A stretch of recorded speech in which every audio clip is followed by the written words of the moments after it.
Howdy everyone. Let's go back to December of 2021. Nintendo had an Indie World presentation.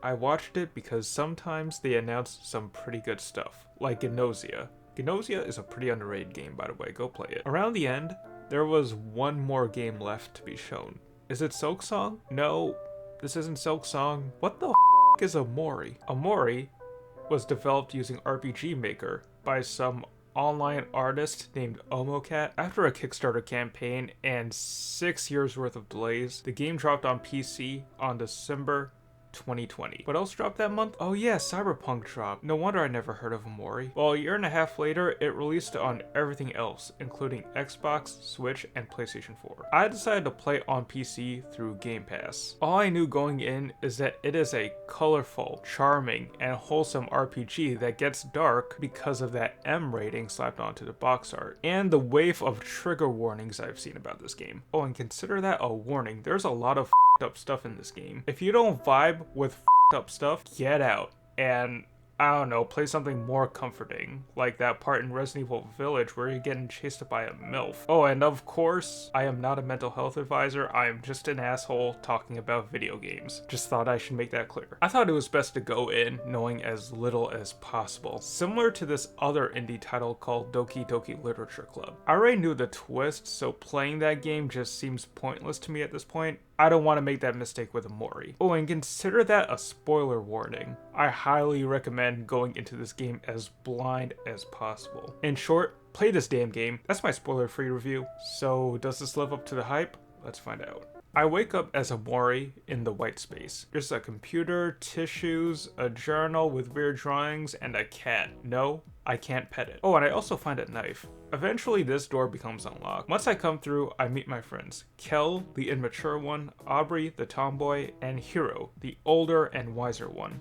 I head into the outside world and meet up with two more characters, Mari and Basil. We go through this photo album, which plays a huge part in the story. It basically establishes the friendship between these characters through these Polaroids. I just love the look of Polaroids. Look, I'm a sexy mother. After a hide-and-seek game and a few tutorials on how the turn-based combat works, we arrive at Basil's house. Before I go on, I should talk about the combat for a bit. As I said before, Omori is a turn-based RPG complete with battle themes that are bangers. It's this kid's mental breakdown, he gets to choose the music, and he picks some damn good music. However, emotions play a huge part in the combat. They basically act as status effects. Some emotions affect a character's attack power, defense, speed, etc. But on top of that, it also acts as a game of rock, paper, scissors. Happiness can beat anger, which beats sadness, which beats happiness. It's a whole cycle. Oh, and when a party member dies, they literally become toast.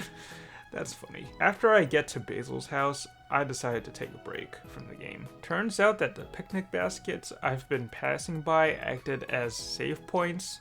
I didn't know that, so I had to play the entire first hour again, so I catch up to where I was last time. I help put together Basil's photo album after it gets ruined, because I look at them multiple times throughout the story. Suddenly, Basil freaks out, and I wake up in the white space. There's nothing I can do to move on with the story except stab myself. Okay, that's pretty dark. Now I have to choose my character's name. I went with the default name Sunny for canon's sake. I do that with every game. Imagine playing The Legend of Zelda except Link was named something stupid like Bob. So it turns out I was in a dream world known as the Headspace the entire time. I wake up in the real world and walk around my house. This man Sunny is haunted by creepy imagery such as this thing. But it was easy to kill. All I needed to do was calm down. Like there's literally an option on the menu to calm down.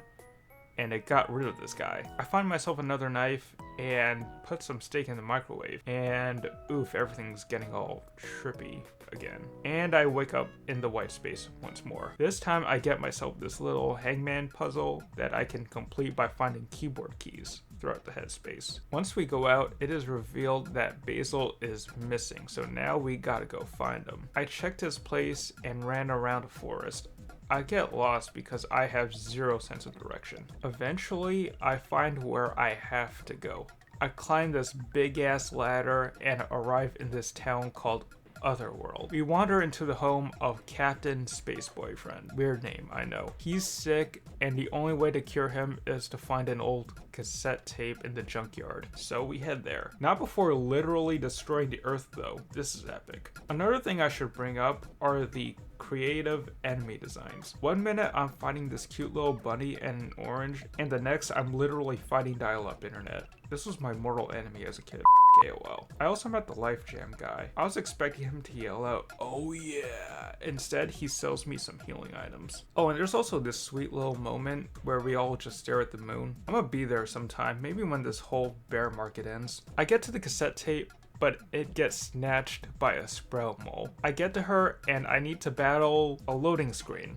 Loading screens. Beating up loading screens is fun. Shortly after, I ran into this moon rock thing named Pluto, who lets me fast travel whenever I call him up. I arrive back to Otherworld and I can play the tape to wake up Space Boyfriend. And the first thing he wants to do is start a fight. After defeating him, I spend 8 minutes trying to figure out where to go next because I am a dumbass. Eventually, I reach these woods leading to a barn, leading back to the white space where I have to stab myself again. Back in the real world, Kel is knocking on my door, wanting to hang out before my family moves in 3 days. Ever since an accident in the real world where Mari took her own life, the real world friend group that's been depicted in the headspace has drifted apart. As I walk around, I begin to see various creatures from the headspace that disappear once I try to interact with them. Sunny seems to have visions of the two worlds colliding, but after picking up a gift for Hiro, who's about to visit from college soon, I run into a gang picking on the real world Basil, and in a big twist, the gang is led by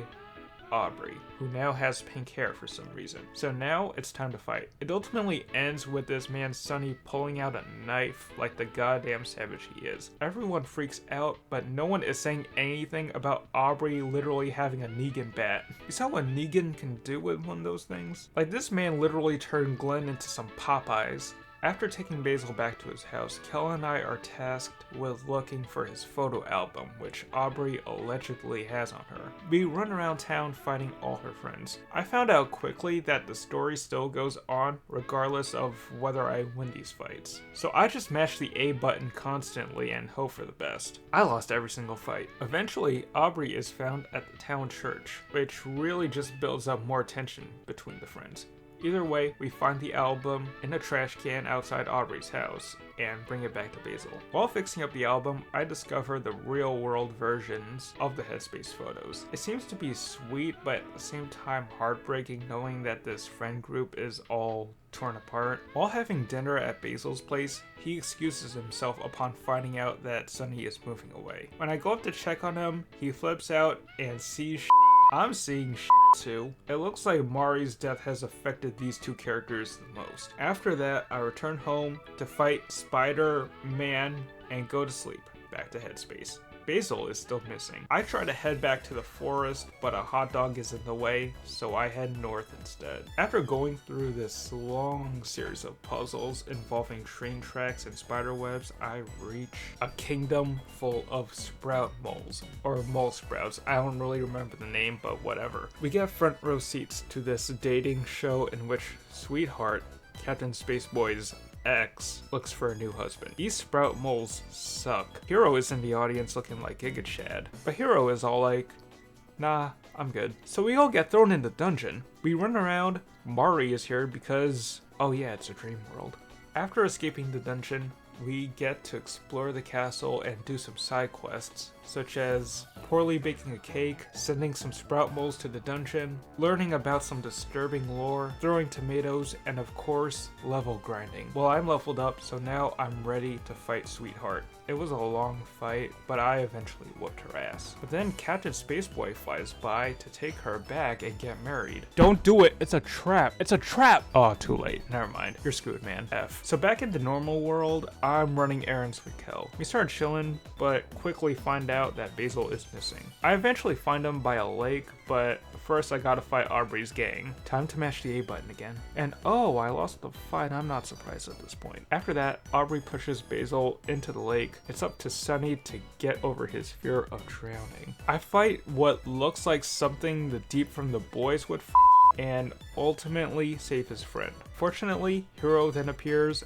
and gets them out of the lake. We take Basil home again, the three grab some dinner, look through the photo album again, and decide to spend the night at Sunny's place, which is complete with a blanket fort.